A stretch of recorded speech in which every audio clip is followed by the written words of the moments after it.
बेंकनिफ्राय गोबां बिबांनि रां दिहुनोब्ला एबा जमा दोननो लाबोयोब्ला सिखावनिफ्राय नोंथाङाबो सांग्रां जा।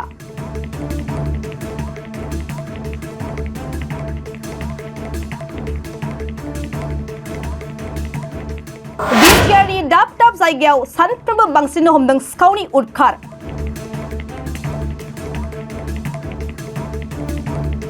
क'क्राझार आरो तामुलपुराव सानसेनि गेजेरावनो फिन सोमजिबावदों सिखाव दाखाथिनि उदखार।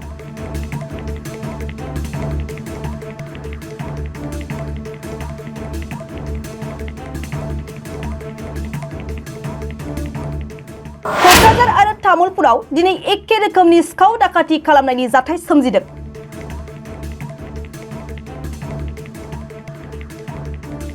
क'क्राझाराव इक' बेंकनिफ्राय दिहुननानै लाबोनाय नरेश बसुमतारीनि 2,30,000 रां आरो तामुलपुराव स्टेट बेंकनिफ्राय दिहुनना लाबोनाय अनुपम देखानि 3 लाख रांखौ खावनानै लांदों सिखावा।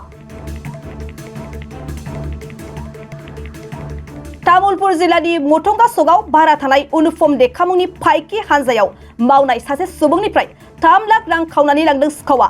तामुलपुर स्टेट बेंकनिफ्राय 3 लाख रांखौ दिहुनना लाबोदोंमोन अनुपम देखाया। बेंकनिफ्राय 3 लाख रांखौ दिहुनना तामुलपुर हाथायाव हाथाय खालामनो थांदोंमोन। उनाव न'सिम थांनो ओंखारनाय समावनो बाइकखौ नायबा नुबाय बाइकनि साखाया फाहामथांना दं। फाहामसार जाना थानाय बाइकखौ फाहामनो साखाथिनि गंसे गेरेजाव फाहामबाय थानाय समावनो मोनथिस्लाबै 3 लाख रांनि बेगखौ लाना थांखोमादोंमोन सिखावा। सिबाय अनुपम देखानि गोमाजानाय बेगाव 3 लाख रांजों लोगोसे साख्रिनि आइ कार्ड, पासबुक आरो चेक दंमोन होनना मिन्थिनो होदों। बेराफारसेथिं जाथायखौ तामुलपुर थानायाव गसर रुजु खालामनाय जादों आरो दुखुथिया उत्पल देखाया सिखावखौ थाबैनो हमनो खावलायदों। बेराफारसे क'क्राझार सहरावबो साननि समावनो इक' बेंकनिफ्राय दिहुनना लाबोनाय 2,30,000 रांनि बेगखौ सिखावा खायदा खालामनानै गारिनिफ्राय दिहुनना लाना थांदों। मोर नाम श्री अनुपम डेका। मैं तारमाने 3 लाख माने बेंकर পৰা পইচা চেক বুকেৰে ওলোৱা গৈছিলে। তেনেকে আহি পিনে আজি তামুলপুৰ বজাৰত তাৰমানে বজাৰ কৰিম বুলি সোমোৱাৰ পিছত বাইকখন ৰখাই পেলাই আমি বজাৰ কৰিব গ'লো।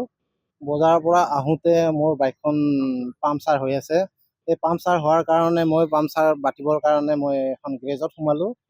এই গেৰেজত সোমোৱাৰ পিছত বেগত 3 লাখ টকা আছিলে। সেই 3 লাখ টকাটো মানে চোৰে মানে কেনেকৈ লৈ গ'ল মই গমেই নাপালোঁ।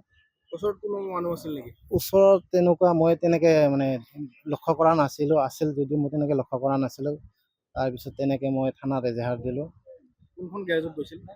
গেৰেজখন নামটো মই পাহৰিছোঁ। এই এক্সিছ বেংকৰ সন্মুখত গেৰেজ এখন আছে, সৰু গেৰেজ। তাতে মানে পামচাৰটো দিয়াৰ কাৰণে গ'লোঁ। গেৰেজৰ পৰা আপোনাৰ টকাৰ বেগটো লৈ যায় নেকি? হয় হয়। কিমান টকা আছিল?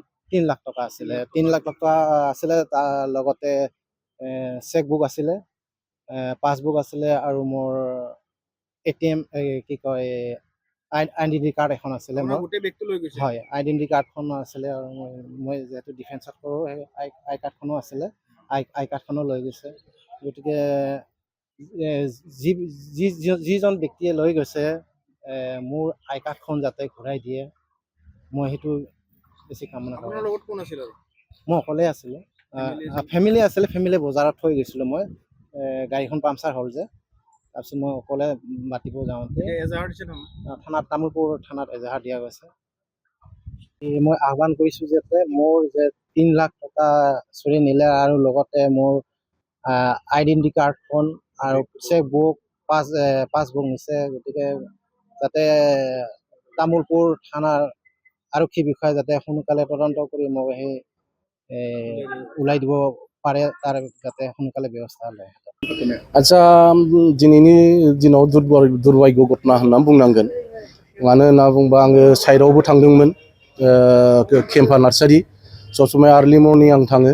बेनिफ्राय फैखांनानै आङो न'आव फैदोंमोन। फैनानै 10थासोआव सफैदों आङो।